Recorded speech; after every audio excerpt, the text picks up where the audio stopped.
brand new thing. Let's just begin the day. I am just coming back from where I left. All of them are still, some are positive, some are negative. What's happening on that front, right? So we are just discussing that only. So how do you take a trade and how easy it is to take trade?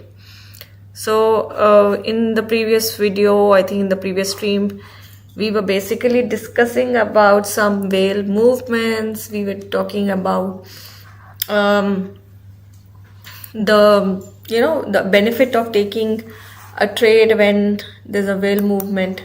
I think it's very important that we actually take a trade when whale movement is happening, but it's also very risky at the same time. Reason being, if you because sometimes there are a lot of fake breakouts that keep happening. Sometimes it is very misleading during the time when there's a whale movement that's happening. So you have to be very, very clear in terms of what's happening on that front. So I think all of us need to know and all of us need to understand that. But definitely, whenever that happens, it's basically a good, obviously it's a good position to enter into. But if it goes wrong, yes, it is difficult again. Maybe it might take a little more longer time than required to kind of get that profit, but that's very much okay. So here we are back again. I don't know, a lot of you guys basically, you guys do so much of hard work, so much of different things, but you just have to give little time towards this thing, and that's all it takes. And it's not a matter of like hours and hours together. It's just like you invest and you get done with it. Some days are there when basically you just like you will have to, maybe just because you want to get out of the market within couple of hours, so you want to watch the market continuously. But there are days when you don't have to watch the market, you just invest it at the current market price, like in the sense the based on the moving averages, and then you enter the market. And then after entering into the market, you know that at certain point you know where you want to take the profit and you are just good to go. So I don't think that it is that difficult, where basically it's just during the times of negative news or things like that, it becomes a bit difficult when we are actually talking about whether it will whether in those days, because of the uncertainties, what will happen. But coming to when we talk about the good days, or when there's nothing much negative around, I think that's when we can expect it to go in the similar fashion. So I think we can see past few days, I think yesterday also it kind of hit this 73 benchmark. It's just getting there where it is supposed to. So hopefully in few days, probably if things go well, it might hit the the predictions that it has. Let's just see some news around it, SUI price predictions, and various things that we need to know. Let's just ask ChatGPT what's happening on that front, because ChatGPT is my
So we can see that basically, so today's projection as for Binance, it says a slight uptick to $3.70 by day's end. 30 rates forecast a range between 3.60 and 4.14 with an average around 3.87. Gov.capital predicts a closing price near 3.36. Let's just see this news also.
So looks like some of them have done some kind of price prediction. So we have this 30 rates the economy forecast agency that has predicted Swiss price for coming days. So it says that 29th of May, Thursday, basically the max that it can go is 4.1382 and the minimum it can go to 3.59 and the price will be 3.8675.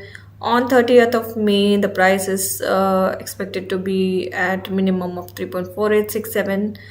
The max it can go is 4.00115 and the price remains at 3.741. Then 2nd of June, Monday, 3.4626.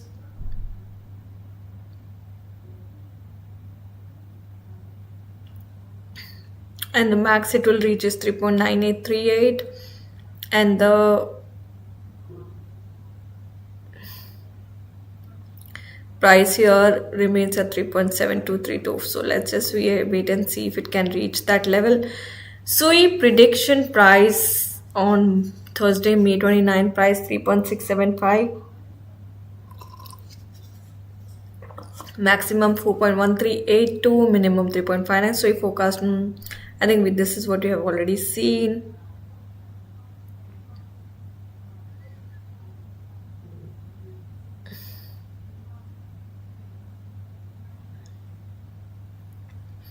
So there is some price prediction for even 2025, 26, 27. May it opens at 3.53, low to high is 3.1155 to 4.2962, close at 3.7496, 6.1%. June 3.7491 and the price will range low being 3.0431 to 4.2283 and there's a total percentage of 12%. July 3.9517 and the range is 3.6084 to 4.9049, which is a 30% growth. I think that's about it. Let's see if this basically will happen or not.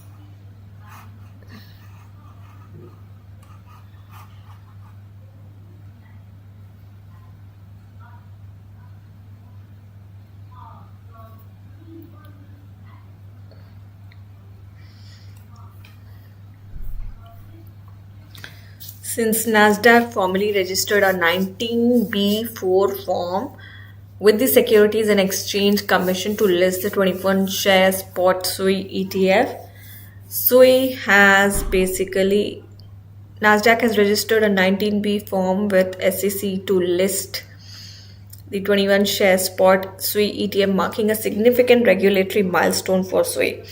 Despite recent network challenges, SUI has shown resilience and is currently trading at approximately 3.7, reflecting an 8% increase in the last 24 hours. Technical analysis indicate bullish moments for SUI with potential targets reaching up to $5 if institutional ETF approval is granted. SUI maintains a market capitalization of $12.3 billion, positioning it 13th among cryptocurrency with growing institutional interest, suggesting strong future prospects.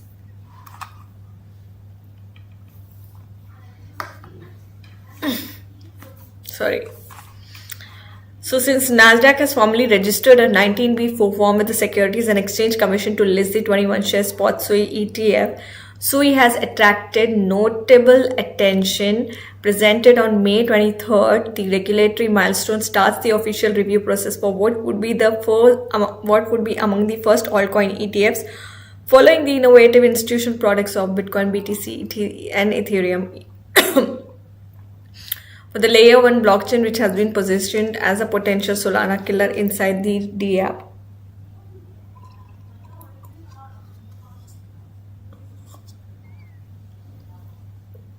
The filing signals a turning point towards universal acceptance. Despite recent network issues, SUI's momentum shows growing institutional trust. It is currently trading at roughly 3.70 with an 8% increase in the last 24 hours.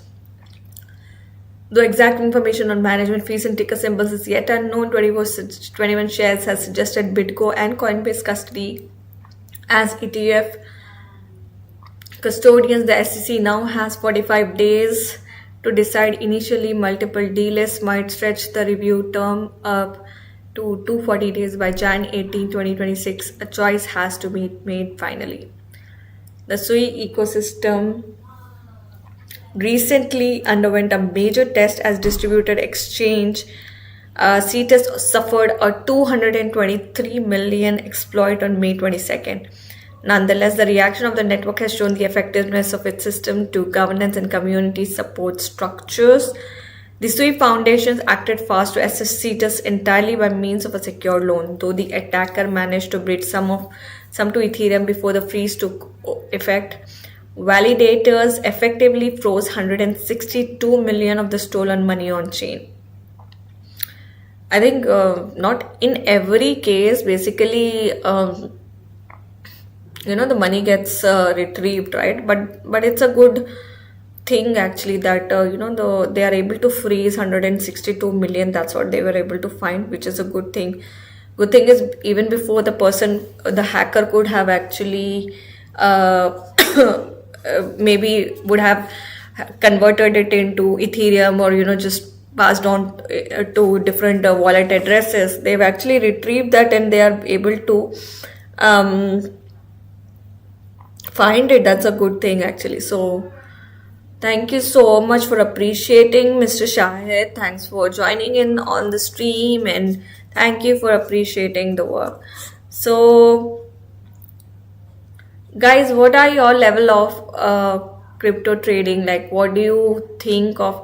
I want you guys, whoever is joining the stream, to tell me your level of expertise as well as your level of knowledge and things like that. And if you join these streams, if you're joining in so that you want to trade in crypto, then you might want to share it, like what exactly is your level of experience or expertise, so that if in case you need to start from the scratch, I am there to guide you and I'm there to help you out in terms of how you can make money. Okay, so if this only requires a bit of patience, this just requires a bit of little knowledge, and then you're good to go.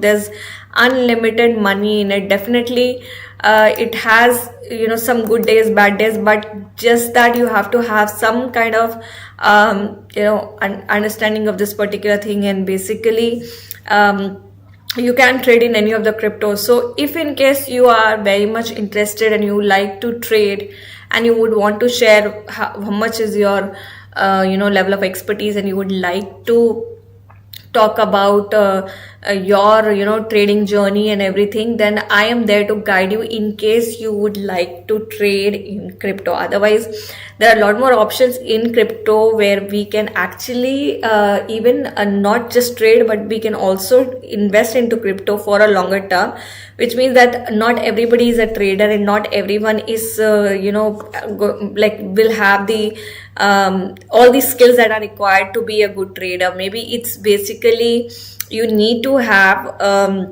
strong patience, and you need to have a composed nature, and you also have to have the level of knowledge that you need to have in order to get into all of this. So if you're not somebody who don't have all these skill sets, then it is better that you actually go for investing in crypto. Investing in crypto means investing it for a longer term period. Like, it's not for like trading on a day-to-day basis. Like, trading is what? Trading is like business, right? Trading is like every day you do some kind of business where you have profits and losses, you buy low, you sell high, and all of that.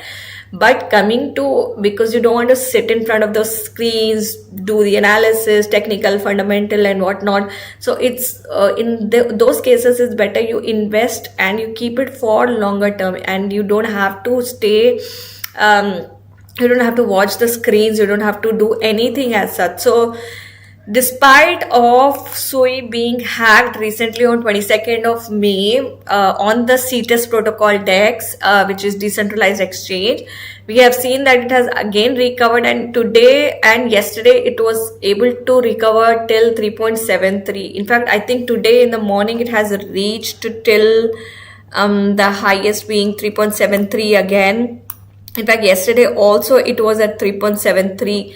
So we are seeing that the recovery is happening, and it's again going back to the normal position as it was, and it is not stuck up there where it was. Basically, what has happened here is, for a shorter term, of course, it went like 3.4, 3.3 also, and then now again it's coming back to somewhere near $4. So let's just hope that from here we will have, if in case the adoption is there, more and more investing keeps happening, and there's a lot more buying happening, then there's no end to it. Like, the prices can shoot up. But definitely, because there's always an influence of institutional investors, the large whales, the big whales out there, there is always a thing which fluctuates and which impacts the overall prices of the cryptocurrency. Like, especially if I'm even talking about SUI, because we have been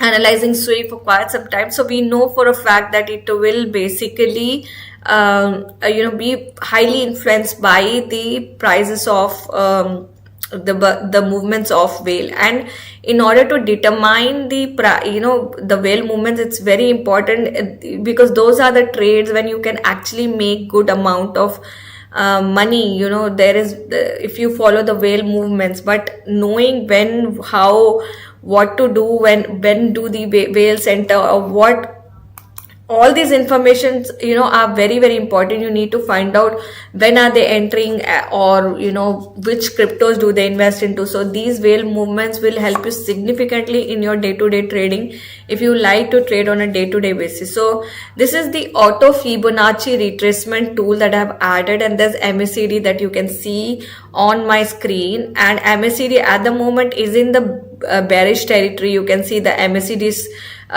slightly, it's trying to cross the signal line, which means it's still, the price is going to go further down. So it's kind of indicating that the price is going to go down. If in case it surpasses the signal line, it does mean that, because it's also already below the zero line. So you have to understand that there was a strong like histogram indicates that there was a strong momentum. Of course, then it started weakening after quite some time.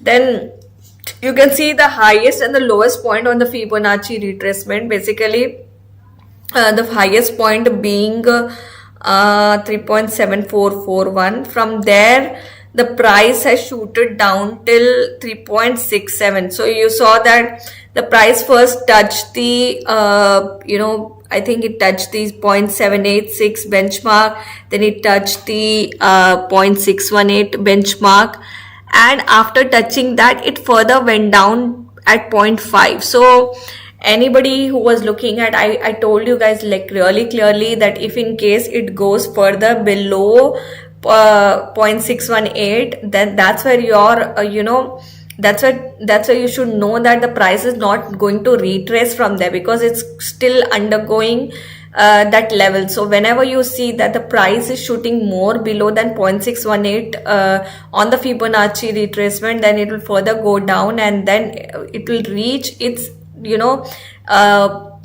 the lowest point, like the oversold position. So on the MACD you can see that the indicators, the histograms clearly showed everything that was in bearish territory, and the price, the signal line crossed the MACD line at that point in time. So we knew that the price was going down and there was no coming back for quite some time.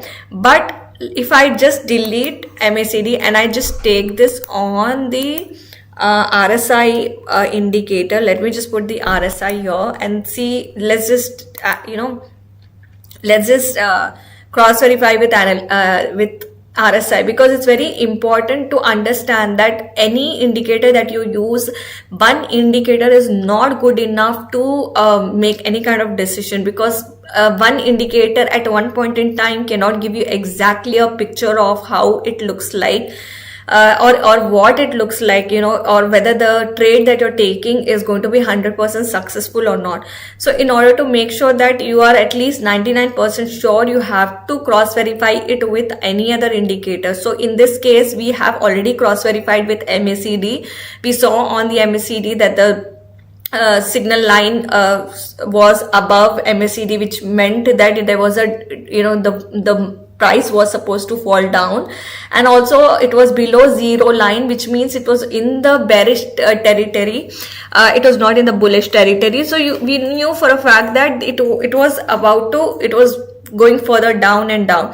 Now coming to RSI, you can see that RSI has already hit, when the price went till 3.68 something, the price was already hitting at 1.6. But sometimes what happens is this is not the right point of entry, because it can further go down. It has not come to oversold position completely, because if there are days when basically it hits like even 10 on RSI, maybe even 5, like that. So it can further go down. So there's still capacity of more 30 points for it to further go down, but this is on the 5 minutes time frame.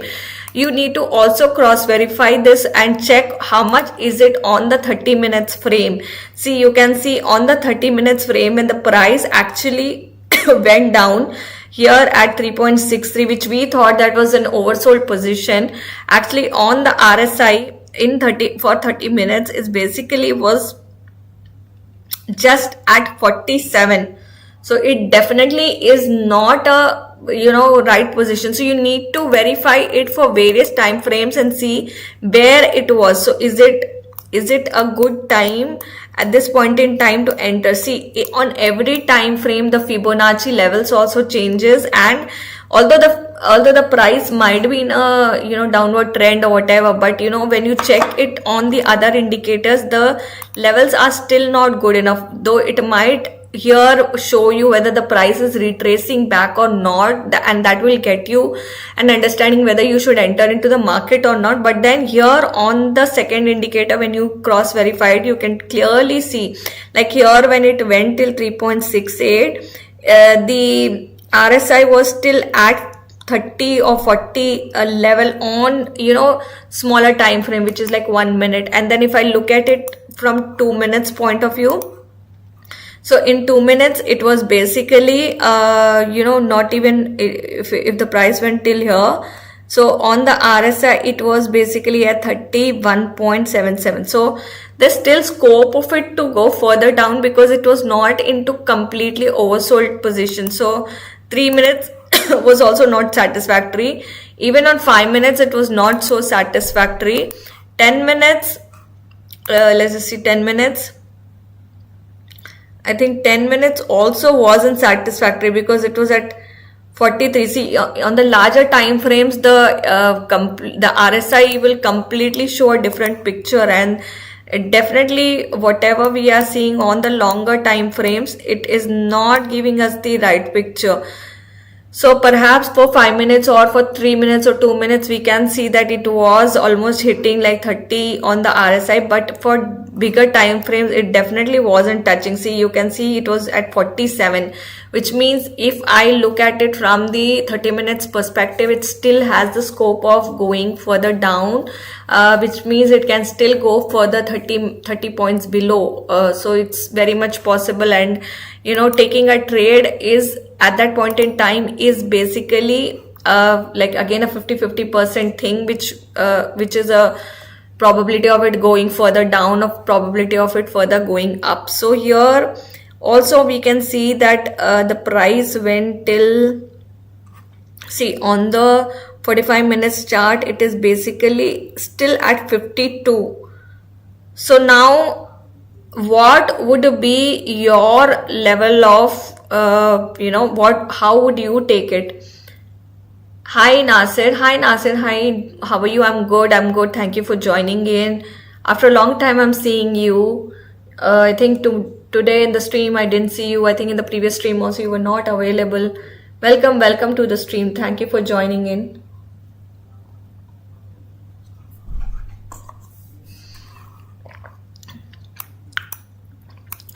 So to make sure that we are not missing out on anything, it's very important that we actually measure the things on different time frames to be sure that when we are entering into the market, we are entering at the right level.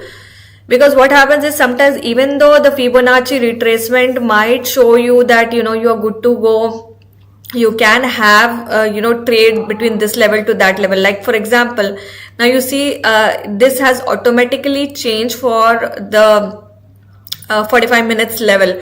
All this while you saw that price was in downtrend as per the shorter time frames, but here in the longer time frames, it has completely changed its out view. Like look at it, the price from price hitting here, which is like 3.40, to it reaching till here. It has actually in the Fibonacci, it's taking from 27th. You can't even say that this is actually the right. I will have to just remove this and again put a Fibonacci here because it's not taking it in the right sense. Okay, let me just put this. Okay, here again. Oh, why is it going into the 27th? Anyways, my highest or lowest point should have been somewhere. I'll try to remove this and I'll put it myself. Okay, I'll try to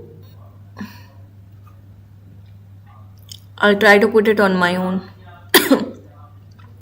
So let's just assume 28 from here, shorter from here till here. Okay, highest point. Okay, and then I elaborate this so you can see.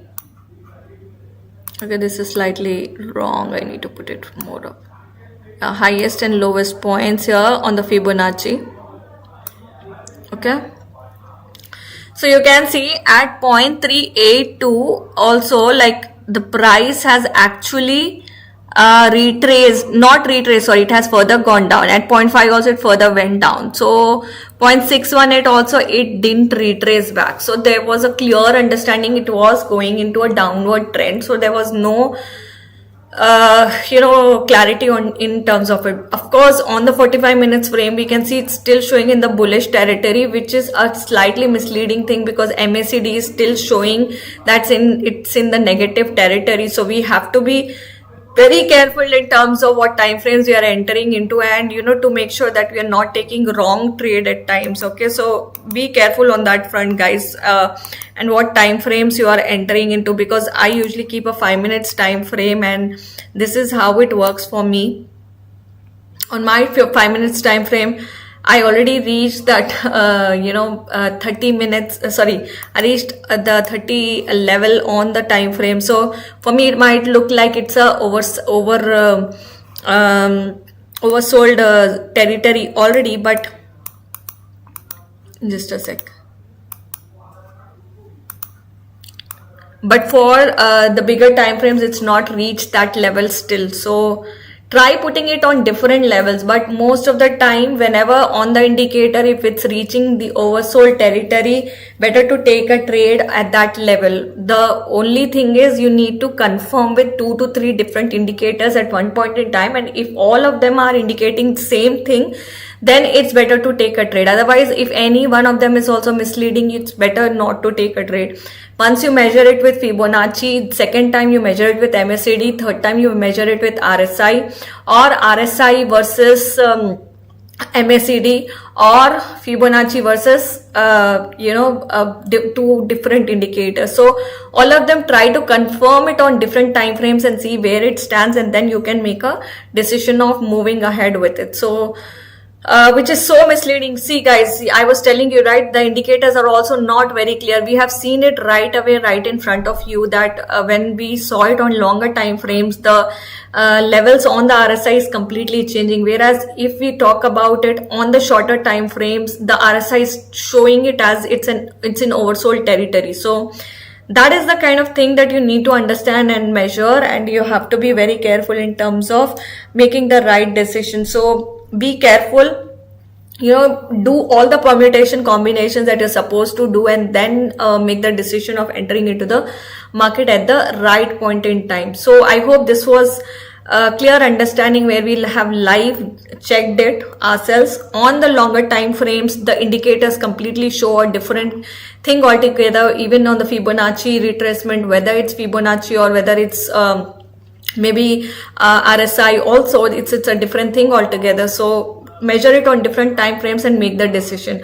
Otherwise, the way I trade, maybe if you do not wish to take, you're not into scalping, you're not into swing trading, you're not into intraday trading, you don't mind, you are not okay, I mean, you don't have anything like you want to enter the market just from the middle of it or something like that, then you know how I trade, right? The way I trade in the sense, like, going with the moving averages, buying it at the cheapest price possible, and then waiting for that profit and all of that. So let's stick to that if you are okay with it. Otherwise, this is the way.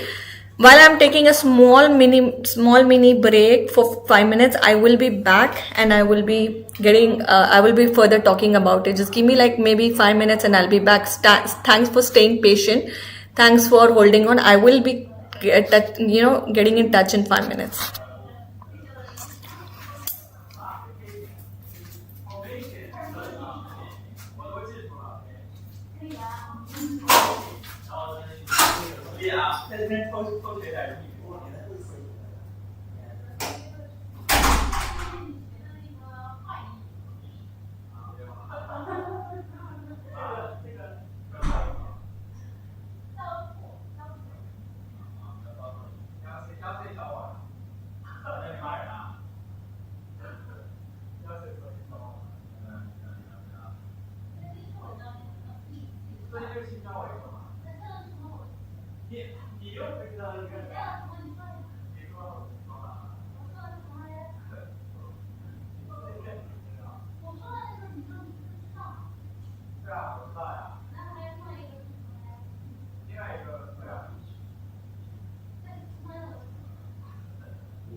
So sorry guys for keeping you wait.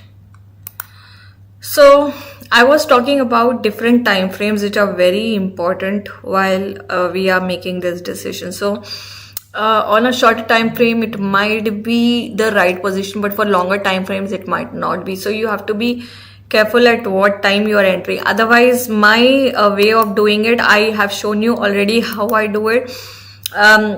In this there is no particular logic as such, like whether we are actually going for you know, at whatever time frames, nothing, all of that sort is not required at all. For us, what really matters here in this scenario is just going by the averages and just going and entering into the market and taking a profit at a certain point in time. So if in case you do not wish to go by the time frames, indicators or whatnot, you know, things like there are so many crazy things out there which you don't understand, then the easiest way to take trade is definitely the way I do it sometimes, where I actually just take the moving averages. Like here you can see the lows. I'll pick up the lows here, 3.4411, then 3.4608 plus 3.4544 plus 3.5724 plus 3.5478. 1 2 3 4 5 divided by 5, which is like 3.48. So this is what your you got the moving averages of the 5 days, 1 2 3 4 5 days, and your entry for the day can be anywhere between, if you just keep it like keeping in mind, maybe because the market sometimes can go even -8% or 10%. So if you keep that in mind, you can keep a range of 3.38 to 3.48 as the range. Or if the markets are not if the markets are still performing like at 8% or not going negative, then you can still have a window of maybe 3.40 to 48, which is okay. Otherwise, you can still increase the window and you can still increase the range depending on how the market is performing for the day. For example, today it says it's at 4% positive. So let's just hope that from here the market will shoot up, and we'll assume that it, until unless there's nothing that is happening negative on that front, we'll assume that it is going to go up, and we'll think that it is going to basically go more up only, like in the positive side. So we will not if we keep that in mind, then 3.48 can be your entry point. You don't even have to keep sometimes the range over there, but if in case you want to keep a range also, you can do, because sometimes the market behaves weird, where sometimes any negative news comes, or sometimes it goes negative for whatever reason. I'm not quoting any reason out here, but whatever reason, then you can expect to keep it in a range, so that you know that you can enter the market in any of these positions. So keep that, and then keep a profit at maybe taking a risk of 1:3 ratio, which is risk to reward ratio. You can expect the profit going 3 times. So if in case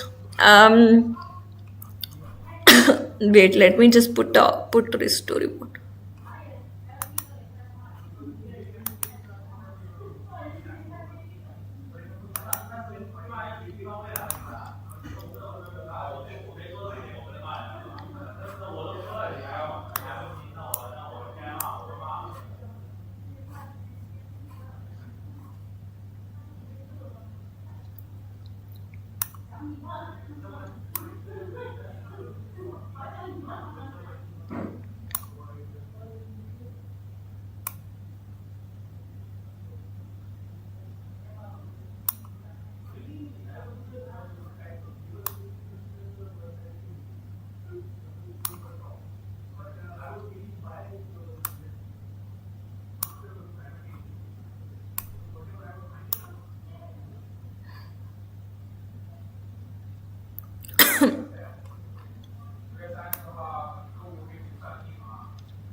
So this is where my entry point could have been, and this is where my stop loss is. I think that's a big move only. I can still lower it down to 5%, to a very minimal loss, to be honest.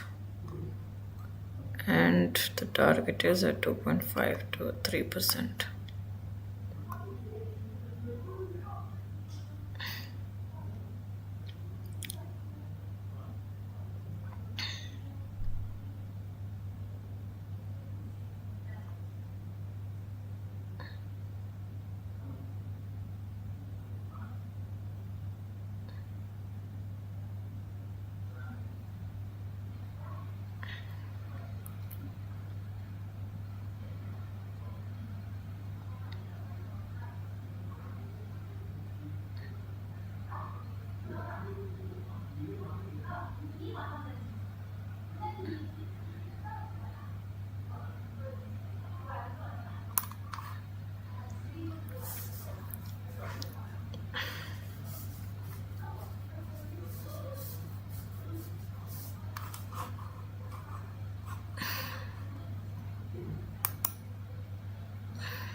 Let's see if you have something that's going on the news.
Will resolve. But we must brace ourselves for more shocks to come. The global calm and stability we once knew will not return anytime soon. We cannot expect that the rules which protected small states will still hold. I'm sharing this with you so that we can all be mentally prepared, so that we will not be caught off guard. Let us not be lulled into complacency. The risks are real and the stakes are high. The road ahead will be harder. But if we stay resolute and united, Singapore will continue to hold its own in this troubled world. My fellow Singaporeans, I've said before that the world is changing in ways that will disadvantage small open economies like Singapore. Some had previously questioned this assessment, but the recent Liberation Day announcement by the US leaves no room for doubt. It marks a seismic change in the global order. The era of rules-based globalization and free trade is over. We are entering a new phase, one that is more arbitrary, protectionist, and dangerous. For decades, the US was the bedrock for the free market economies of the world. It championed free trade and led efforts to build a multilateral trading system, anchored by clear rules and norms where countries could achieve win-win benefits through trade. This WTO system brought unprecedented stability and prosperity to the world and to the US itself. To be clear, the system is not perfect. Singapore and many others have long called for reform to update the rules and to make the system better. But what the US is doing now is not reform. It is abandoning the entire system it had created. Its new approach of reciprocal tariffs, country by country, is a complete rejection of the WTO framework. The US has placed Singapore in the lowest base tier with a tariff of 10%. So the direct impact on us may be limited for now, but there are wider and more profound consequences. If other countries adopt the same approach as the US, abandoning the WTO and trading only on their own preferred terms, country by country, it will spell trouble for all nations, especially small ones like Singapore. We risk being squeezed out, marginalized, and left behind. We can also expect a strong global response to America's tariffs. Singapore has decided not to impose retaliatory tariffs, but other countries may not exercise the same restraint. The likelihood of a full-blown global trade war is growing.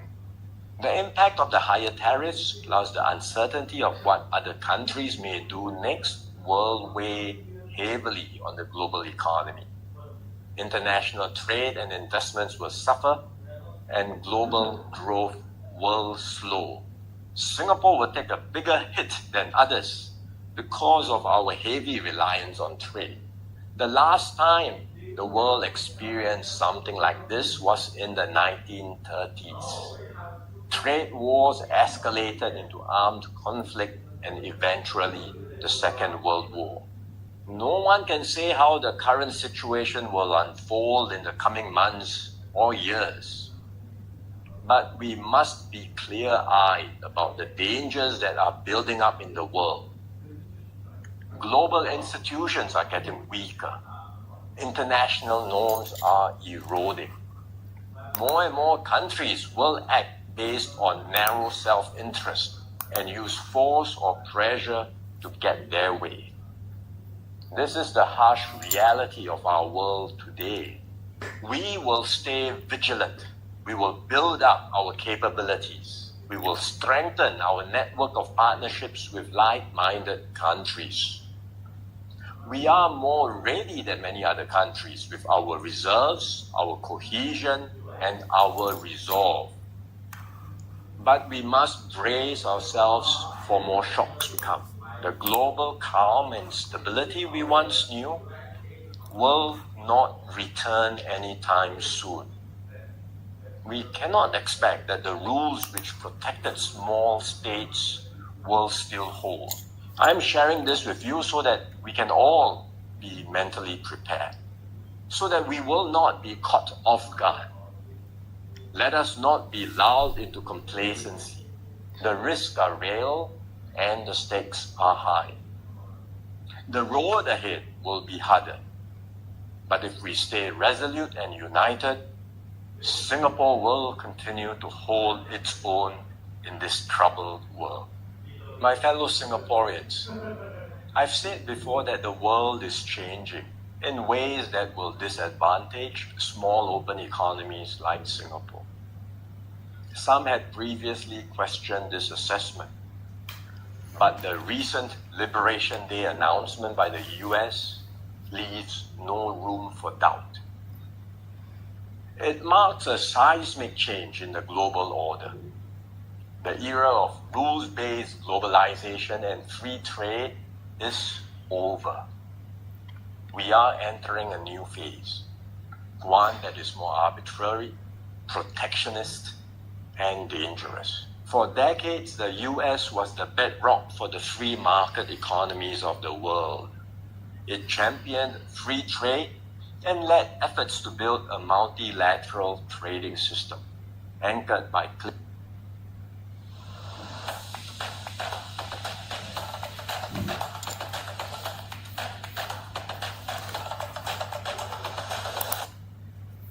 US itself. To be clear, the system is not perfect. Singapore and many others have long called for reform to update the rules and to make the system better. But what the US is doing now is not reform. It is abandoning the entire system it had created. Its new approach of reciprocal tariffs, country by country, is a complete rejection of the WTO framework. The US has placed Singapore in the lowest base tier with a tariff of 10%.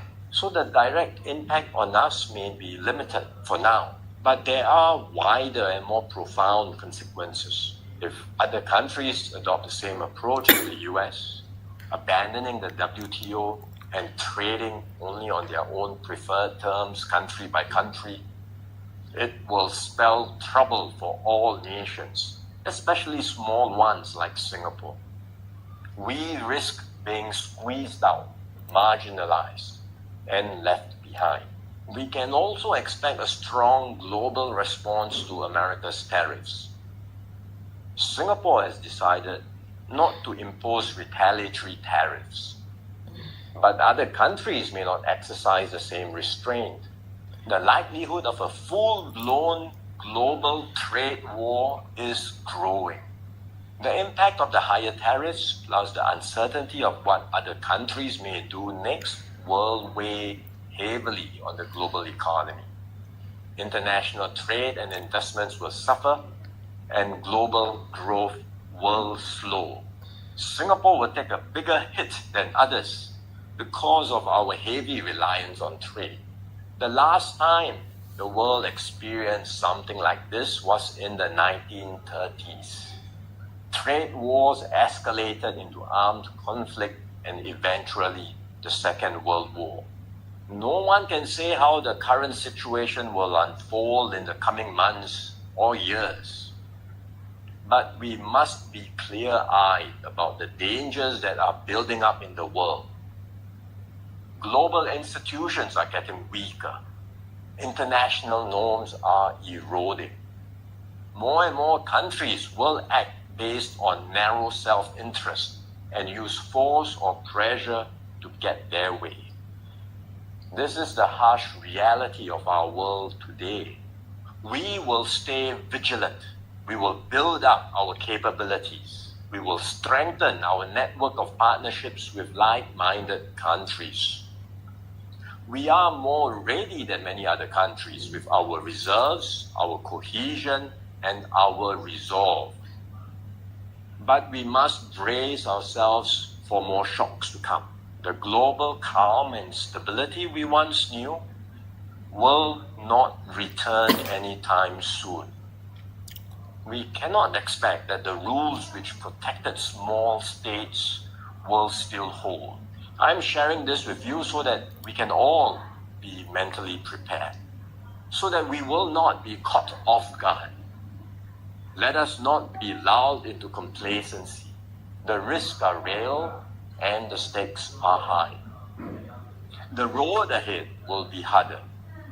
But if we stay resolute and united, Singapore will continue to hold its own in this troubled world. My fellow Singaporeans, I've said before that the world is changing. So that was Mr. Lawrence Wong, the PM of Singapore. I think he's made a good speech. That's what I think about the tariffs that are being imposed. And yes, I totally second whatever he's saying. I totally agree. Whatever the tariffs are being brought, it's definitely not in the welfare of the global economy. It's just, I feel that it's a one-way traffic where basically Mr. Trump is just trying to safeguard his own interest and safeguard his own country. That's what is happening across. So, but that's every leader's responsibility, to be honest. And at times I don't blame him for doing that, because he's just trying to be a good leader for his own country, for which he's elected as the president. But coming to the other countries which are there in the market, in the sense they are there in the global economy, definitely it's not a win-win situation for everyone, because the reciprocal tariffs in a way is actually introducing the trade wars. And as Mr. Wong correctly mentioned, it's going to have a larger impact if it continues to grow in the same direction that it is growing. So I think all the leaders, whoever are responsible for driving these countries and making the economies stable, they should have this thing in mind that the policies that they bring in should bring peace and development for their own countries rather than for their selfish benefits. So I think that's what is missing at the moment, and I really don't know what to say about it. Although all of us are actually seeing all of that's happening, but what can we all do about it, right? And I mean, until unless there's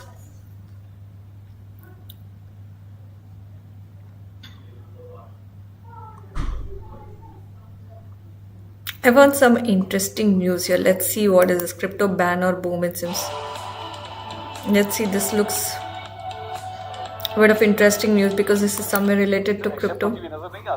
So आपको जारी बात है, we are a country जहाँ पे अभी तक digital currency को accept या उसकी थ्रू ट्रांजैक्शंस करने का भी रिवाज अभी तक स्टार्ट नहीं हुआ। I mean we are a country जहाँ पे अभी तक प्रॉपर्ली क्रेडिट कार्ड भी जो है वो सवाए बड़े अर्बन सेंटर्स के आपको मतलब गांव देहात के अंदर ये चीज़ एक्सेप्ट होती हुई नजर नहीं आती। सो आपको लगता है कि बिटकॉइन या डिजिटल करेंसी जो है वो पाकिस्तान में आने वाले चंद सालों के अंदर एक्चुअली एक ट्रांजैक्शनल वैल्यू के तौर पर जो है वो इस्तेमाल हो सके? देखिए, हमारे मुल्क में इस वक्त 25 से 40 मिलियन लोग हैं जो कि बिटकॉइन ट्रेडिंग या किसी तरह की क्रिप्टो करेंसी की ट्रेडिंग कर रहे हैं, और $300 बिलियन, ये फिर से मैं फिगर आपको बता रही हूँ, $300 billion, not rupees, billion dollars की ट्रांजैक्शंस होती है पाकिस्तान से हर साल क्रिप्टो करेंसी में। तो इस वजह से क्योंकि क्रिप्टो करेंसी बाहर होती है, नॉट इन पाकिस्तान, बाहर होती है, तो मगर पाकिस्तानी करते हैं, पाकिस्तान से इनिशिएट होती है। द थिंग इज के वी हैव ऑलरेडी, मतलब हम, हुकूमत is late to the party, ठीक है, हुकूमत ने बहुत देर कर दी है इसको कुछ इसका फ्रेमवर्क क्रिएट करने में, रेगुलराइज करने में। पाकिस्तानी तो बहुत पहले से इस पे बहुत काम उन्होंने करना शुरू कर दिया। हाँ, अलबत्ता बिटकॉइन माइनिंग एक डिफरेंट चीज है, और बिटकॉइन में ट्रांजैक्शंस करना, बिटकॉइन को अडॉप्ट करना, बिटकॉइन को छोटे क्रिप्टो करेंसी को अडॉप्ट करना, वो एक सेपरेट चीज है। तो अभी क्रिप्टो करेंसी की ऑब्वियसली अडॉप्शन उस लेवल की नहीं है, मगर हमने देखा है कि देखिए क्रिप्टो करेंसी की जो अडॉप्शन है, क्योंकि crypto currency is store of value जो कि डिसेंट्रलाइज्ड है, specially bitcoin is store of value जो बिल्कुल डिसेंट्रलाइज्ड है, और उसके अंदर जो है वो उसके पीछे कोई हुकूमत नहीं है, कोई उसके पीछे फ्रेमवर्क नहीं है, उसके पीछे अनोनिमिटी है। जो वो ट्रांजैक्शन करता है आपको पता नहीं चलता वो कौन है, उसके पीछे अनोनिमिटी है, जिसकी वजह से बड़े बैंक्स को, हुकूमतों को ये बहुत बुरा लगता है क्योंकि वो उसको ट्रैक नहीं कर सकते, जिसकी वजह से हमने देखा है कि बिटकॉइन ट्रेडिशनली इस्तेमाल होता रहा है वहां पे जहां पे कहीं पे कोई वॉर चल रही है और बैंक अकाउंट्स फ्रीज हो गए। जैसे भी पैलेस्टाइन में बहुत सारे हम देख रहे हैं कि जी बिटकॉइन के थ्रू जो ट्रांजैक्शंस हो रही हैं, यूक्रेन में बिटकॉइन के थ्रू बहुत ट्रांजैक्शंस, वॉर हो रही थी। फिर बहुत सारी जो और एक्टिविटीज़ हैं जो कि 2 नंबर ड्रग डीलिंग, ये वो हम देखते हैं कि एक्सचेंज ऑफ वैल्यू जो है वो बिटकॉइन के अंदर होती है। तो इस वजह से क्योंकि डिसेंट्रलाइज्ड है और इसके पीछे एनोनिमिटी है, तो हुकूमतें जो हैं उनको बहुत केयरफुली, ऑब्वियसली वो क्योंकि because they want to keep control, तो वो देखती हैं कि किस तरह इसकी चीज़ को, इसको अलाउ किया जाए, किस तरह रेगुलराइज किया जाए कि उनका कंट्रोल ना खत्म हो।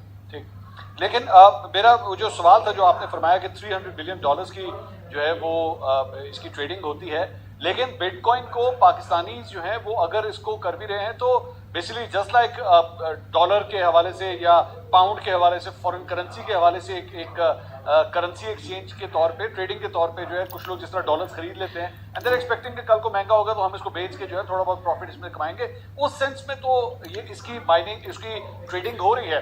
लेकिन आम ट्रांजैक्शंस, मिसाल के तौर पे if you want to go and buy a car, या अगर आप कोई घर खरीदना चाहते हैं या इसके जरिए आप शॉपिंग करना चाहते हैं, उसको डिजिटल करेंसी को पाकिस्तान में इस वक्त इस्तेमाल नहीं किया जा सकता, ना किया जा रहा है। Is that correct?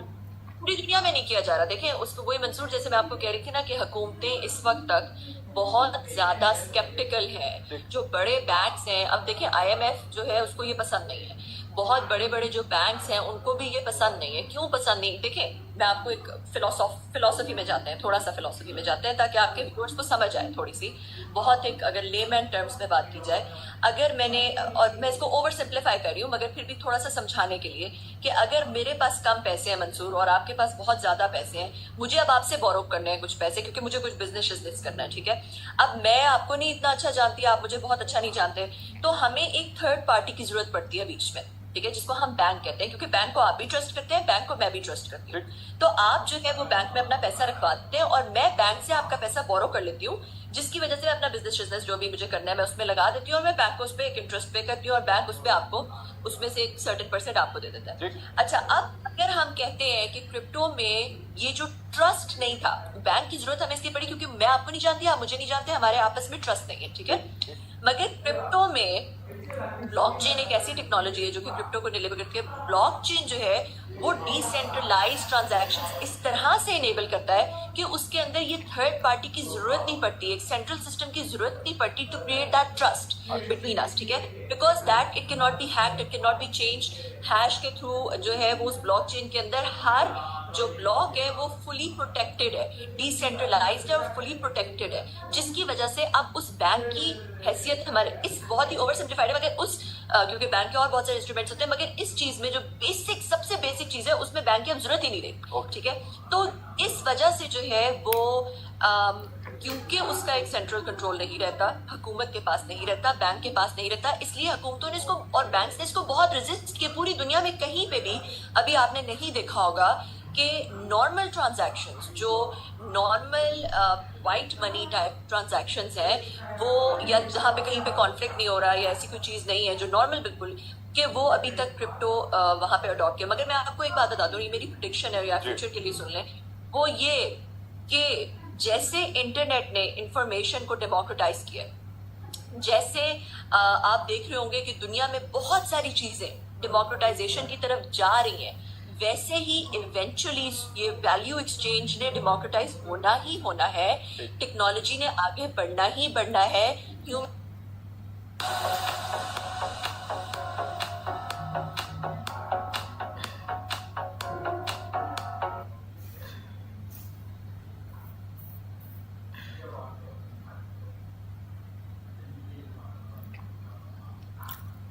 I think this was a very good piece of information. I think a lot of countries still are not adopting completely to the cryptocurrency, right? Because there's too much of reluctance and some of them are adopting to it. Trading तो सबको ही करते हैं पर as a legal tender things like बहुत कम countries है, and of course El Salvador is one of the countries where basically crypto adoption काफ़ी हो रही है। तो let's just see some kind of information on crypto adoption, latest crypto adoption countries, let's see this. अगर कुछ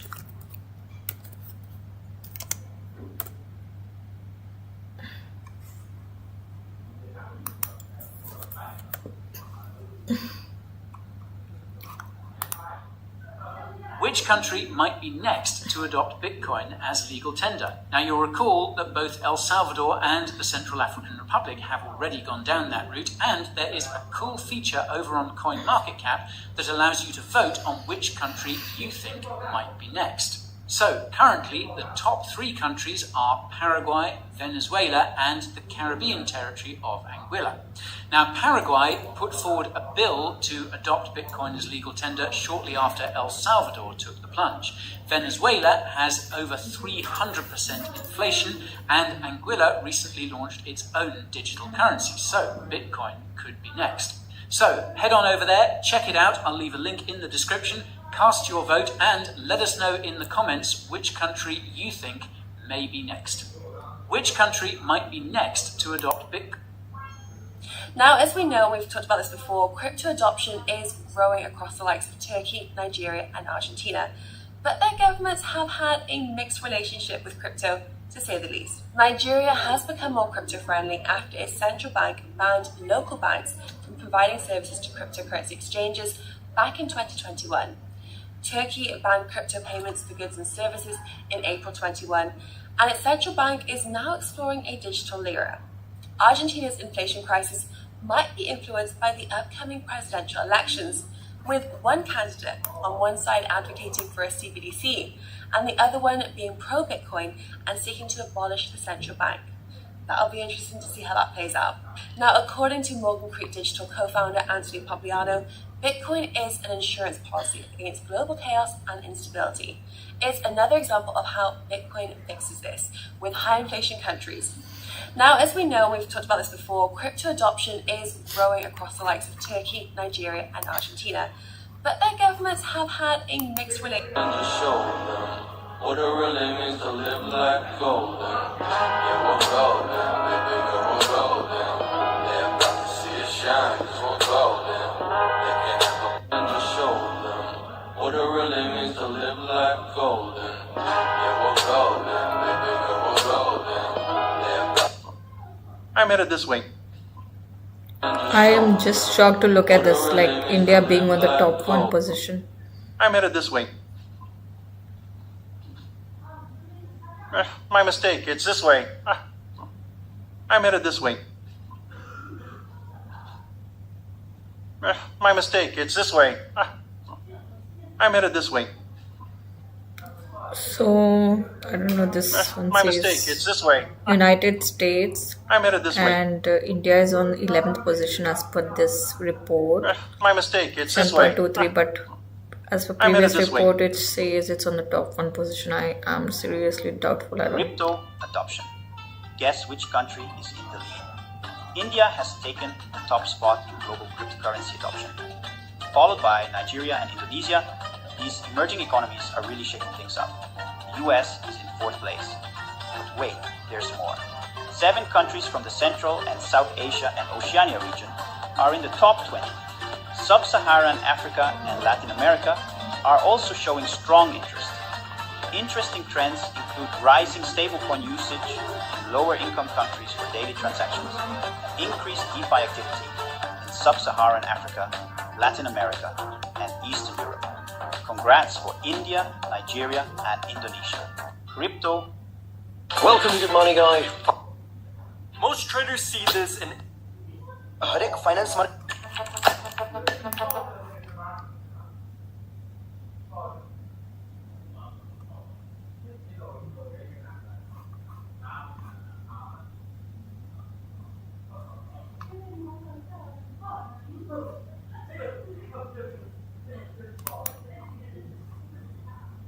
Welcome back to the Ring of Knowledge, your trusted source of practical financial knowledge. In today's video, we will talk about the top 10 countries by crypto adoption. While some countries ban cryptocurrencies and implement regulations to minimize public usage, the other countries listed here are much more crypto-friendly. The upward trajectory of cryptocurrencies might suggest that their value will continue to rise. We looked at the global regulatory environment and analyzed how it affected the crypto market. What country has the most cryptocurrency users? Did you know that 75% of crypto exchanges are based in the US? Let's find out which countries are on track to lead cryptocurrency adoption. Here's a list of the most crypto-friendly countries around the world. Number 10, Germany. Germany has definitely made its presence known in the world of cryptocurrencies. It is one of the leading nations in terms of Bitcoin trading volume and frequency, with reliable data from 2017 showing that out of all European countries, Germany leads in trading value. This is perhaps due to the fact that Germany is home to a wide range of automotive, energy, manufacturing, and finance companies that actively accept digital currency payments for their products and services. This has led to an increase in retail investors buying into cryptocurrencies, driven by an overall positive sentiment towards it within the nation's population.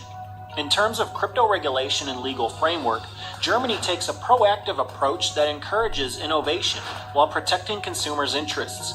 The country's Federal Financial Supervisory Authority, or BaFin, oversees any company or adult involved with crypto assets, mainly preventing money laundering activities, and also facilitates safe investments within the blockchain industry by classifying certain digital tokens as financial instruments covered under existing securities laws. Further advances would see traditional banks providing support for cryptocurrencies soon too. German online bank Fidor recently announced its partnership with the UK's Ripple Labs to provide banking infrastructure for global Bitcoin transactions. The future looks bright for crypto adoption in Germany. Besides financial institutions entering this space, cryptocurrency ATMs have appeared across several states, including Berlin, where citizens can purchase different altcoins such as Dash and Litecoin on the spot. Germany clearly has shown broader acceptance for decentralized currencies compared to other EU nations, making it one of the most suitable environments globally when it comes to cryptocurrency investments. Number 9. Canada. Canada is yet another nation making some important headway into the cryptocurrency industry. Canada's federal government has put out a considerable effort to create a legal and regulatory environment conducive to the expansion of fintech across the country. The startup CoinSquare, which is situated in Toronto, has been one of the primary driving forces behind this success. This platform has quickly become the most popular one for digital trading currencies in Canada since it was first introduced in 2014. CoinSquare is now valued at over $120 million after receiving significant investments throughout its history.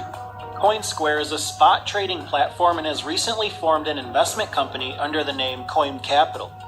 This business is dedicated to providing its customers with possibilities to engage in institutional quality initial coin offerings in private equity funds.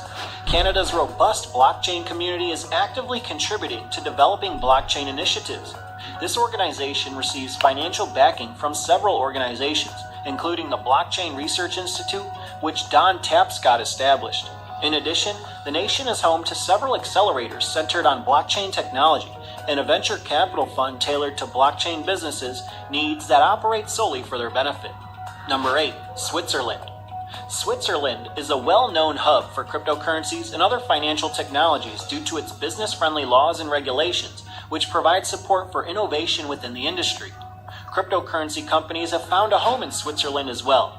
Some of the biggest names in crypto, such as Shapeshift, Exapo, and Ethereum, have established offices in Zug Valley, which is also known as Crypto Valley. It is home to many ICOs, initial coin offerings, and has a vast number of Bitcoin ATMs located across the country. Switzerland's two largest cities, Zurich and Geneva, also both have very large user base when it comes to investing and trading with cryptocurrencies, amounting close to 20% of all users investing through these two cities alone, according to Statista. As far as regulatory structure is concerned, Switzerland works closely with government body called Swiss Financial Market Supervisory Authority, or FINMA, who look after regulations regarding virtual currencies issued within their jurisdiction, making sure everything remains legal under their law, apart from taxing gains made through investments into cryptocurrencies, similar to stock market taxation rules already set within the country. Number 7. Russia. Russia is becoming an increasingly attractive destination for crypto users. In 2017, the Russian government legalized cryptocurrencies and recognized them as a property, meaning that it would be subject to taxation from that point forward. Furthermore, recent developments suggest that the government is taking steps to make cryptocurrency use more mainstream. Last year, it was announced that Russia's Federal Financial Monitoring Service, or Rosfin Monitoring, would no longer consider cryptocurrency transactions to be suspicious activities which need to be reported. The country has also its own native digital asset, Crypto Ruble. Introduced by the National Bank of Russia in 2019, Crypto Ruble is a digital currency backed by the country's national currency, the ruble. These measures demonstrate how serious Russia is about making cryptocurrency use easier and more accessible to users, making it a viable option for those who are looking to get involved with digital assets. Number 6. United Kingdom. The United Kingdom has seen a steady rise in cryptocurrency usage over the past few years as more citizens become aware of its potential. According to Statista, close to 9% of the British population owns some form of digital currency, and it is estimated that crypto transactions amount to almost £5 billion each year. This shows that the UK has had rapid growth when it comes to virtual currencies since 2017. In terms of government support towards cryptocurrency adoption, the UK is making big strides in this area, with the Financial Conduct Authority taking initiatives like establishing a task force meant to monitor risks associated with these digital assets while promoting innovation in this space. Additionally, recent plans have been announced by HMRC, Her Majesty's Revenue and Customs, looking into taxing these tokens as well, which could increase consumer trust around cryptocurrencies, leading towards widespread acceptance. While most regional governments have been cautious about creating a legislative framework for blockchain and crypto technology, the United Kingdom is trying very hard to establish itself as a worldwide leader. The Bitcoin derivatives market got its first licensed exchange when the London-based company CoinFlex established its platform in the United Kingdom recently. Clearmatics, situated in London, is yet another company working on developing a virtual exchange known as DX. Plus, the United Kingdom is home to one of the world's first colleges to offer degree programs based on blockchain technology. This important milestone was reached in 2018 when the University of Buckingham became the first university in the world to offer a complete blockchain diploma program. In general, the United Kingdom has a very good opportunity to establish itself as the global leader in blockchain and crypto technology. The progressive regulatory position of the country, the robust financial community, and the vibrant digital ecosystem are all crucial aspects that could provide the United Kingdom an advantage over its competitors. Number 5, India. Cryptocurrency has been gaining ground in India over the past few years. With increased awareness and interest in digital assets, more people are turning to cryptocurrencies as an alternative form of payment. According to a recent report, Indian crypto exchanges have seen a huge surge in trading volume of more than 500% between 2020 and 2021. The Reserve Bank of India, or RBI, has yet to issue a regulatory framework for cryptocurrencies. Currently, there are several Indian cryptocurrency exchanges trading, such as ZebPay, UnoCoin, and CoinSecure. These exchanges have been able to operate without any legal restrictions so far, but that could change if regulations are implemented in the near future. India, which has over 1.3 billion people, is expected to be one of the leading protagonists in the worldwide race to adopt cryptocurrencies in 2023. Number 4, Singapore. It is not surprising, given Singapore's position as one of the main financial hubs in the world, that this country has also established itself as a global hub for cryptocurrency trading. Singapore is also one of the leading hubs for cryptocurrency activities in Asia, with local exchange Binance often featuring in the top 5 exchanges when it comes to total Bitcoin trading volumes. Singaporeans can also buy and sell crypto fiat pairs through a range of other platforms such as Huobi or Tokenize, while several banks such as DBS Bank have announced they are offering some form of support for cryptocurrency activity. The government of Singapore and the country's primary financial institution, the Monetary Authority of Singapore, or MAS, has been very vocal and energetic in their efforts to educate Singapore's residents about an economy built on tokens. The government of Singapore is exerting efforts to ensure that the cryptocurrency industry is adequately regulated to provide a more secure environment for the country's investors, stakeholders, and inhabitants. The amount of capital raised by crypto firms in Singapore will increase to 1.5 billion, up from 109 million in 2020. This can be attributed to Singapore's diplomatically friendly policies regarding cryptocurrencies, which continue to attract many investors. According to estimates made in 2021, around 79.9% of Bitcoin holders in Singapore are male, and 80.2% are under 34. A poll by Gemini found that the typical cryptocurrency holder in Singapore is a man who is 29 years old and has an annual household income of approximately $52,000.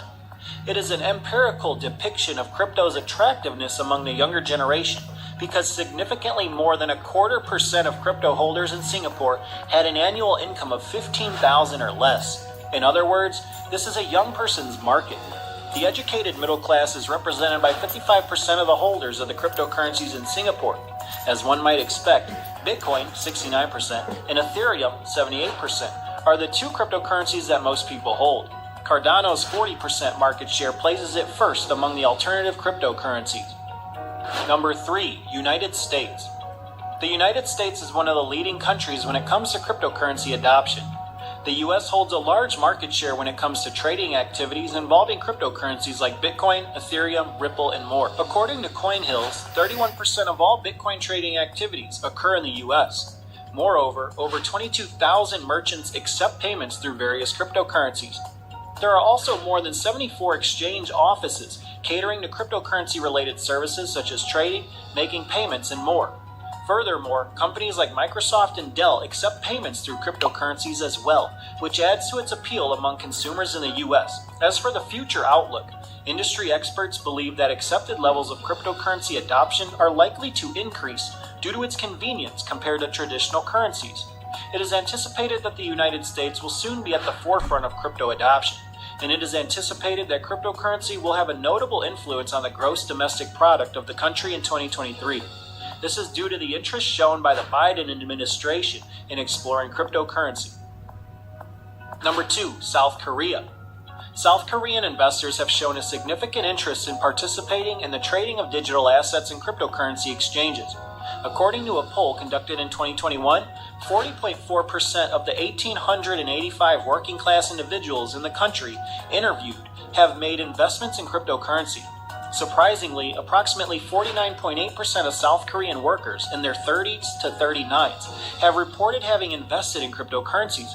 Roughly 37.1% of the workforce was comprised of individuals in their 20s. This data provides useful insights into how South Korean investors appear to be adopting blockchain technology and cryptocurrency, a positive outlook on what many people in South Korea perceived as an impending financial future enhanced the demand for Bitcoin investments. The government has also taken multiple steps in order to create a regulatory framework that would be favorable for users investing in digital assets. This includes setting taxes on gains obtained from digital currencies and introducing regulations for initial coin offerings. These regulations tell us that authorities are trying to reduce any risks associated with trading, while also expanding opportunities provided by such technology. Going forward, if current legislation remains favorable, then adoption of virtual currencies will likely continue growing due to high consumer confidence, government support, and favorable economic conditions. This example could influence other nations when considering their own approaches for dealing with blockchain technology and cryptocurrencies. Number 1, Japan. Japan was one of the first countries to accept cryptocurrencies completely, and as we approach 2023, it continues to be a strong contender for cryptocurrency adoption.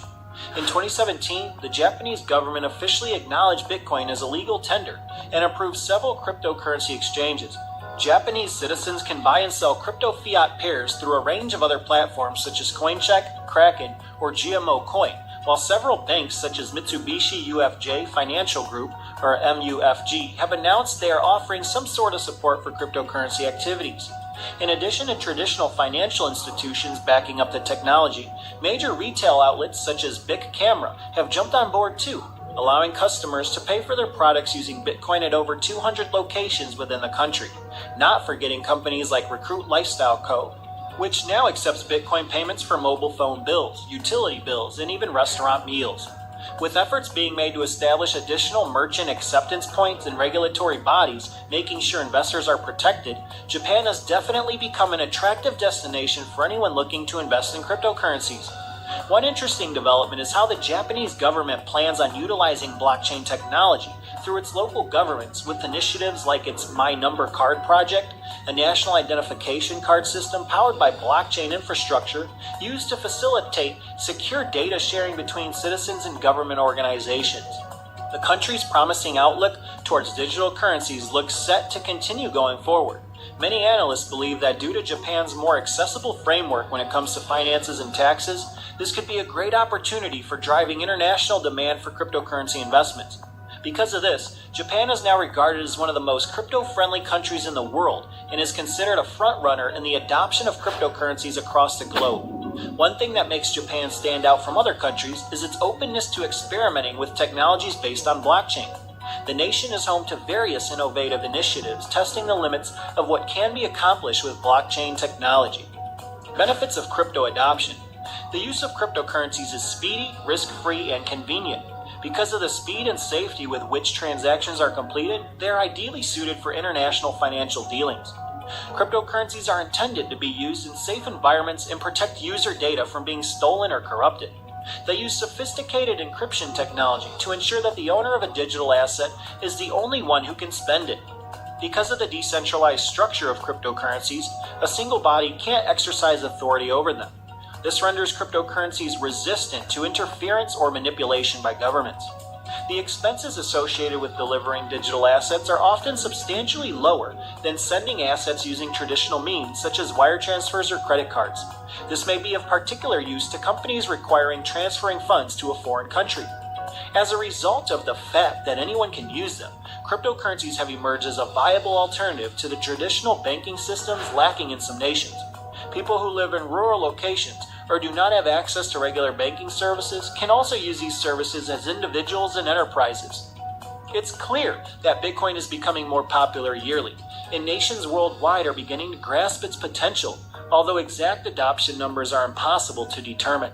In addition, as the number of people using cryptocurrencies rises and continues to rise, it is expected that an increasing number of nations will pass laws and establish regulations that make it possible for digital assets to be used as a kind of legal money.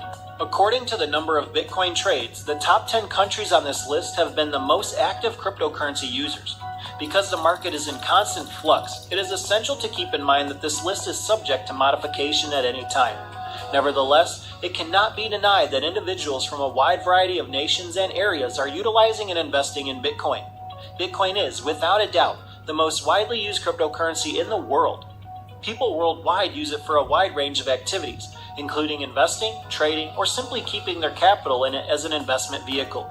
And one thing is for sure, it is not the world's economic superpowers that are paving the route for adopting Bitcoin to enter mainstream markets.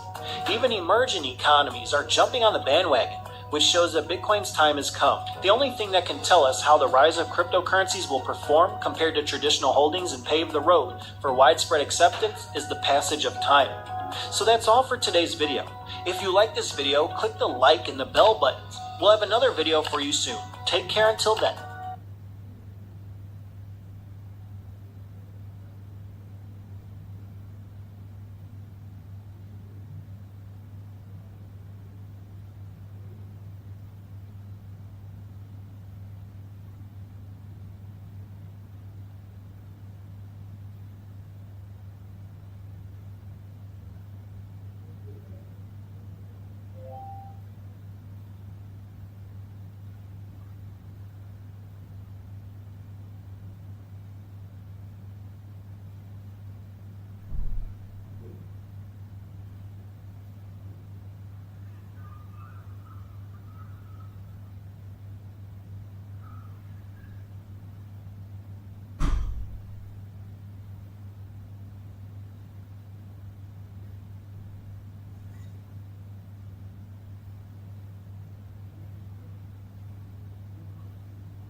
Welcome back to the Ring of Knowledge.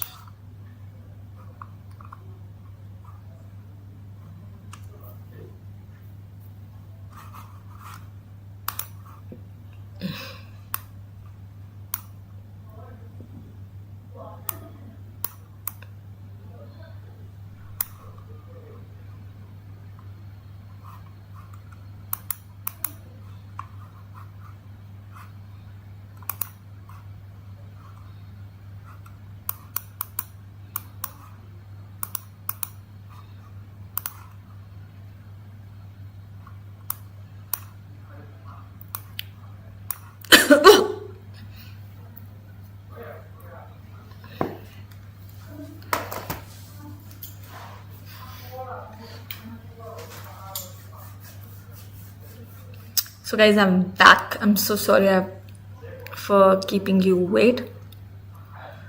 So where are we?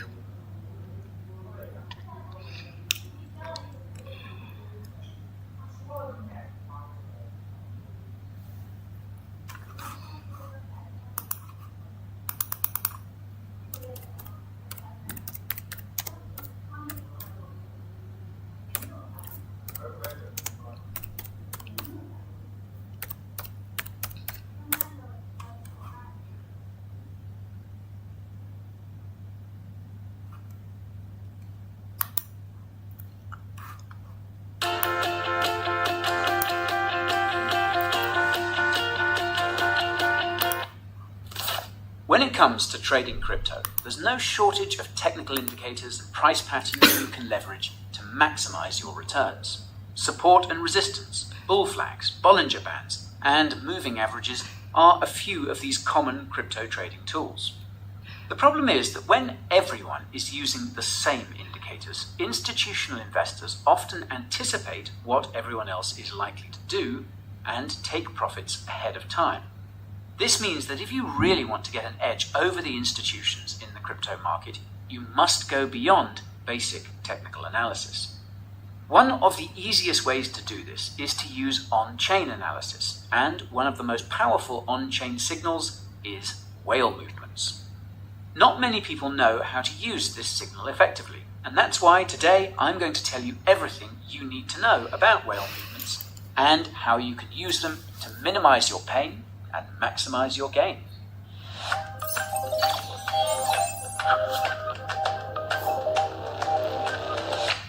Before we go for a swim, there's a disclaimer I need to pin. If you're here hoping to get some investment help, I'm afraid you'll have to find it yourself. Everything in this video is solely for your entertainment and education, so don't go crazy with your expectations. If this is your first time touching base with the Coin Bureau, my name is Guy, and this channel is Ground Zero for everything crypto. Coins, tokens, news, reviews, exchanges, tutorials, and market moves. The highest quality crypto content you'll find on the tube. If this sort of stuff gives you a dopamine hit, subscribe to the channel and give that notification bell a click. If you're short on time, you can use the timestamps below to skip to any topics that you can't wait to know. Just remember, watching the whole way through will help this video find its way to others like you.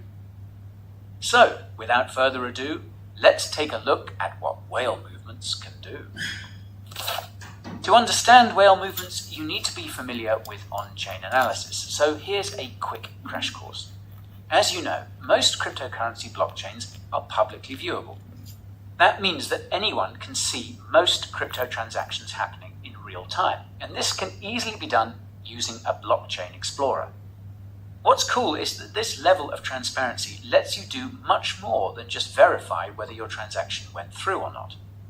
Most blockchain explorers make it possible to rank wallet addresses based on how much of that crypto coin or token they hold. Some, like etherscan.io, do this by default. Now this is extremely useful because it can show you whether the supply of that coin or token is evenly distributed among its holders, or whether there are just a few wallets holding most of the supply.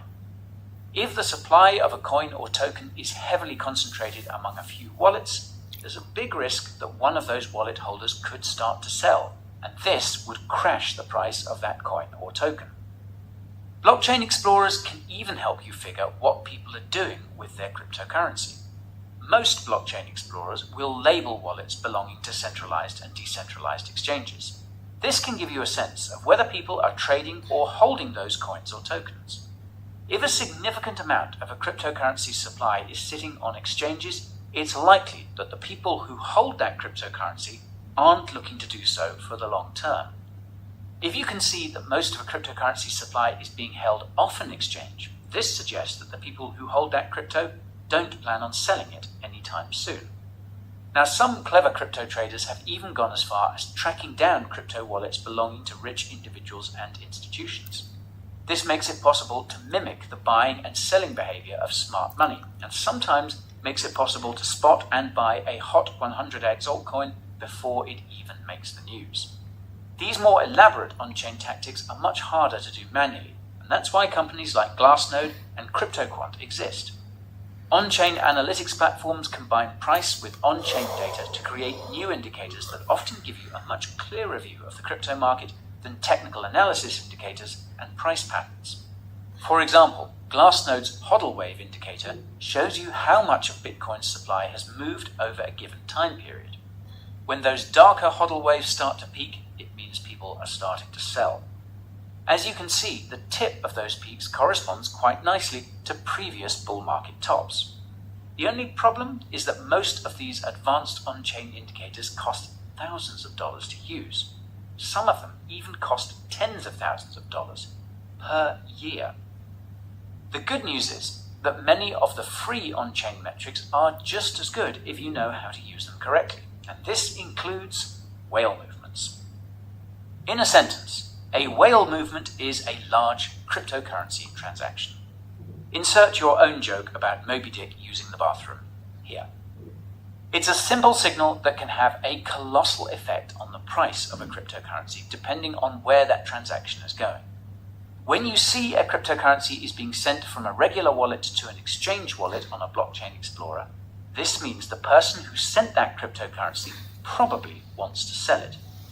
This isn't a big deal when the transaction is small, but if you see hundreds of millions of dollars of a cryptocurrency being sent from a wallet to an exchange, that amount of sell pressure could crash the price. Conversely, if you see that hundreds of millions of dollars of a cryptocurrency is being sent from an exchange and into a wallet, whoever's behind that wallet is not planning on selling anytime soon. If there are enough whale movements off exchanges and into wallets for a specific cryptocurrency, this sudden reduction in market-ready supply can be rocket fuel for positive price action. Greatness is not modest. The effects are reversed for these two whale movements when they involve stablecoins. If hundreds of millions of USDT or USDC are moving from a wallet to an exchange, this means that whales are looking to buy, and that could mean the market is about to pump. If hundreds of millions of stablecoins are moving off exchanges, this means that whales don't plan on investing anytime soon, and that could mean a temporary downturn or even a full-on bear market. If you're wondering what those exchange-to-exchange whale movements are all about, the answer is arbitrage. In other words, a whale is taking advantage of a small difference in price between two exchanges, and because they have so much capital, that small difference offers a sizable return in dollar terms. The last type of whale movement is wallet-to-wallet transactions, and these are probably the most misunderstood of the bunch. Believe it or not, most large investors don't use cryptocurrency exchanges. This is because the large amount of crypto they're looking to buy or sell could stir up the market in the ways I just mentioned. Instead, they do over-the-counter trading, or OTC. OTC allows big investors to buy or sell large amounts of cryptocurrency directly from an exchange or crypto custodian at a fixed price. When you're seeing hundreds of millions of dollars of cryptocurrency going between wallets, it's probably an OTC trade of some kind. The thing is that you can never know for sure whether it was a purchase or a sale until after the fact. Now, this is why Tesla's purchase of Bitcoin didn't affect the price of BTC until they publicly announced it. So what this means is that you don't have to pay too much attention to wallet-to-wallet whale movements, since they typically have a negligible effect on price. Now, in theory, the transaction dynamics I just mentioned are all you need to know about whale movements, and some of you might be familiar with everything I've said up to this point. The thing is, there are a few factors that can turn whale movements into a misleading signal, and these are often overlooked by the average crypto trader. The first factor relates to definition. How large does a cryptocurrency transaction have to be for it to be classified as a whale movement? Well, the answer changes depending on which whale tracking tool you're using. For example, Whale Alert seems to report every transaction on 13 blockchains that exceeds $1 million in its Twitter feed. This arbitrary threshold can be a huge problem when it comes to measuring how much of an impact a whale movement could have on the price of a cryptocurrency. This is because of market depth. Market depth tells you how much money is required to push the price of a cryptocurrency up or down on any given cryptocurrency exchange. This can easily be checked on CoinGecko or CoinMarketCap under the Markets tab. The more money it takes to push up or push down the price by 2%, the greater the market depth that crypto has. Here's why that's relevant. If you see $10 million worth of Bitcoin being transferred from a wallet to an exchange with a market depth of $20 or $30 million to the downside, even if all that Bitcoin is sold immediately, it will have a negligible effect on price. However, most altcoins have market depths in the millions and sometimes less. This means a whale movement of that size would decimate the price of that altcoin, as it would bleed the order books dry. What's more is that sometimes an altcoin's whale movement is so small in dollar terms that it's not even picked up by whale tracking tools. Even then, it could still be enough to crash the price. As such, it's important to take note of the market depth for a cryptocurrency when you're trying to determine what effect a whale movement will actually have on its price, and not immediately assume that the sky is falling or that we're going to the moon whenever Whale Alert makes a tweet. This brings me to the second factor that's often forgotten about whale movements, and that's that not all whale movements are created equal. Because most altcoins are heavily correlated to Bitcoin, a Bitcoin whale movement could crush your favorite alt even though there was no significant whale activity taking place on that altcoin's blockchain. Moreover, as we approach the peak of this bull market, certain whale transactions will become more important than others. Here's what I mean by that. On any given day, we see a few dozen whale movements for cryptocurrencies like Bitcoin and Ethereum. Some of these are large, a few of them are massive, and they have a predictable effect on price. What you don't see every day is an old Bitcoin wallet making a transaction for the first time in a very long while. Transactions from these dormant Bitcoin wallets can seriously shake up the market, and that's because they suggest that prices have risen high enough that even the most hardcore hodlers want to sell. Usually, these ancient whale movements make the crypto news and are sometimes noted by whale trackers as well. Luckily, most of these have been small wallet-to-wallet transactions in recent months. However, if we start to approach that 100k or 200k mark, and you start to see some of these old wallets start to move a bunch of their Bitcoin onto exchanges, it might mean we are at or near the top in terms of price for this cycle. We've always been fascinated by a place where time slows and meaning sharpens. It's also important to remember that the significance of a whale transaction depends on the tokenomics of the cryptocurrency and which whale wallet the transaction is coming from. There's a difference between the largest Dogecoin holder dumping 10 million Doge and a smaller Dogecoin wallet doing the same. If large whale transactions from a wallet to an exchange are consistently coming from the largest holder of a cryptocurrency that's inequitably distributed, it might be time to abandon ship. The same rule applies to transactions made from cryptocurrency wallets belonging to famous crypto billionaires like Vitalik Buterin. Vitalik is known for selling a substantial chunk of his Ethereum near the peak of the previous bull market. Now, unlike most crypto billionaires, Vitalik has made his wallet address public, but unfortunately, the transactions he's making are apparently not being tracked by free whale tracking tools. What this means is that if you hold ETH and you're wanting to get a sell signal from the V-God himself, you'll have to keep a close eye on his wallet address. I'll leave a link to it in the video description. Now, on that note, you should take the time to identify wallets belonging to any significant individuals or teams working on your favorite cryptocurrency projects. When you see that they're starting to move significant amounts of their coins or tokens to an exchange to sell, you might want to consider doing the same.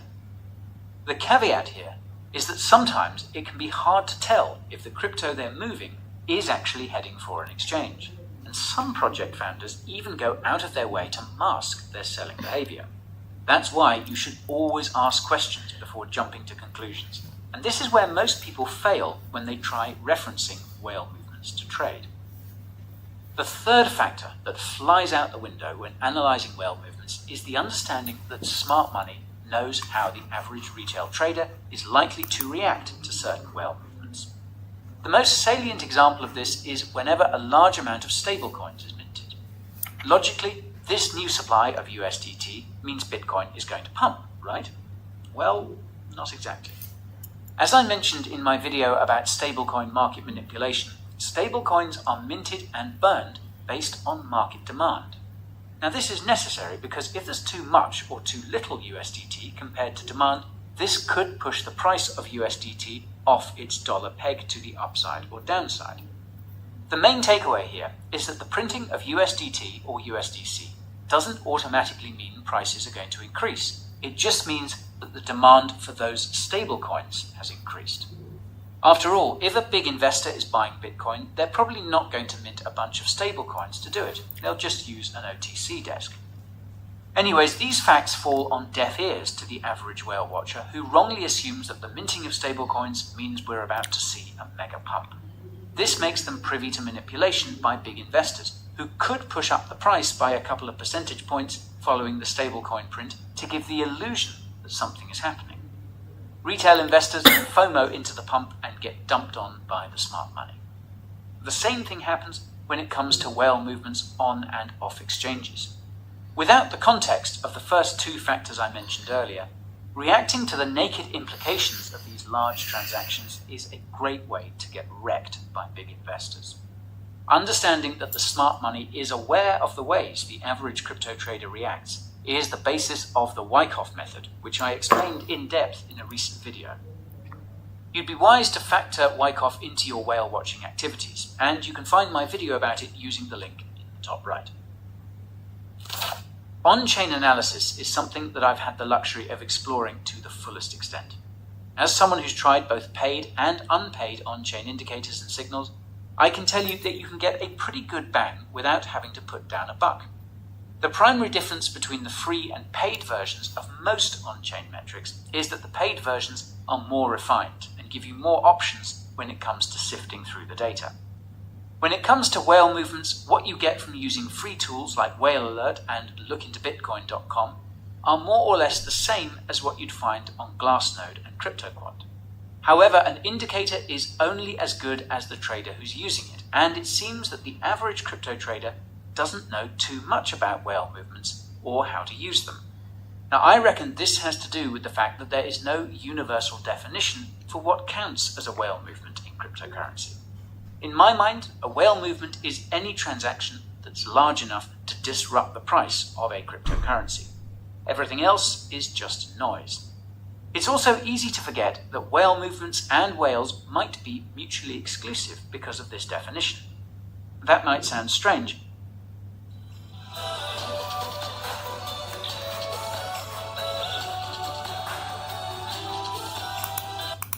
But it conveniently helps underscore the importance of knowing which wallet a whale transaction is coming from. I remember that I checked Vitalik's wallet address shortly after the crash in mid-May and saw that almost all his Ethereum was gone. That was a bit of a scare, but it turns out that he'd just moved most of his ETH into cold storage. This is the wallet address that's in the description, by the way. Now, sometimes I wonder if these crypto billionaires ever played chicken with the average crypto investor by moving large amounts of crypto on and off exchanges without buying or selling.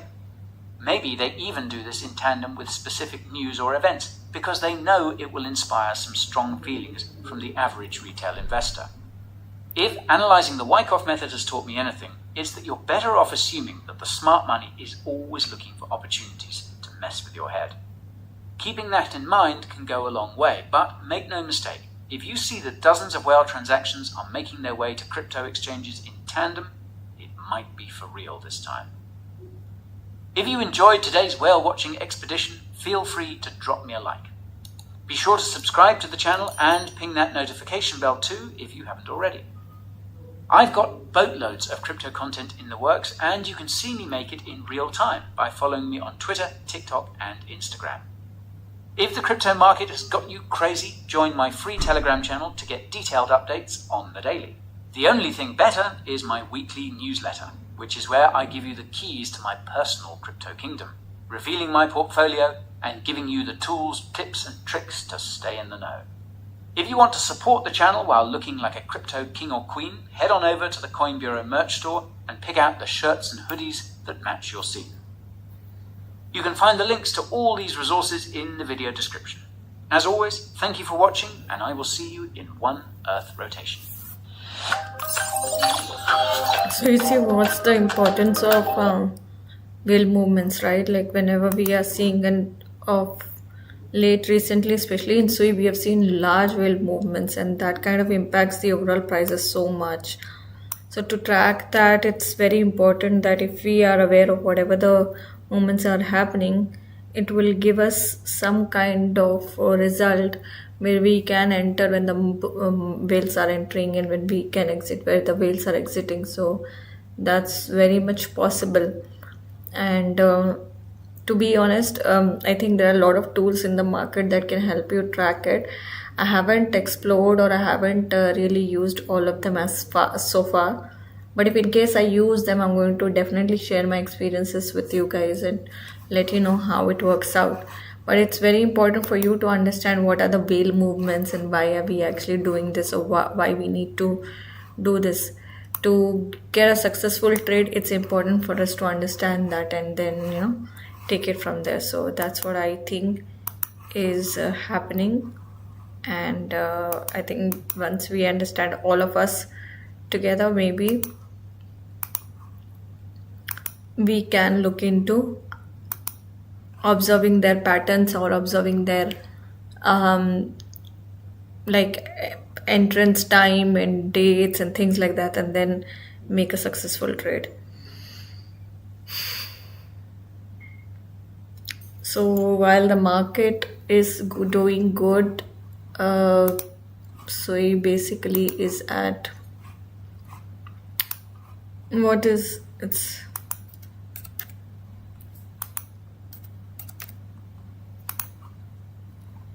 I think it's a 3.7, which is 1.66%, 1.48%. So while it was trading at 4%, it has slightly come down to 1.48.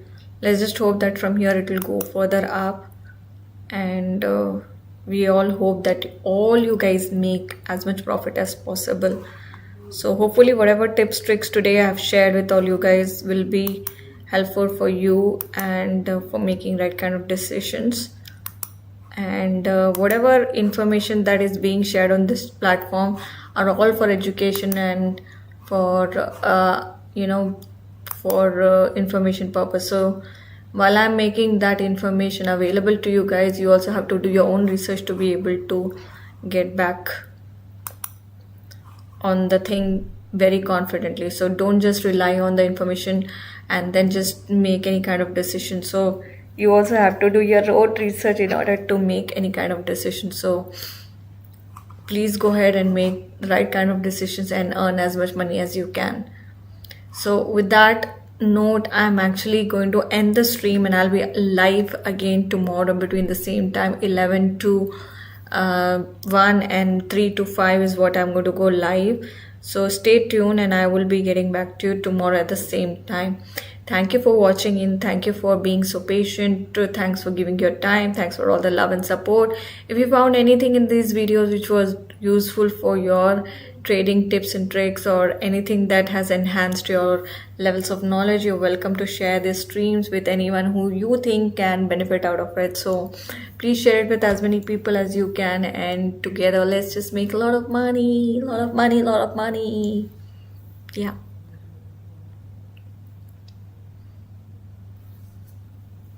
Bye bye guys. I'll be seeing you tomorrow at the same time. Bye.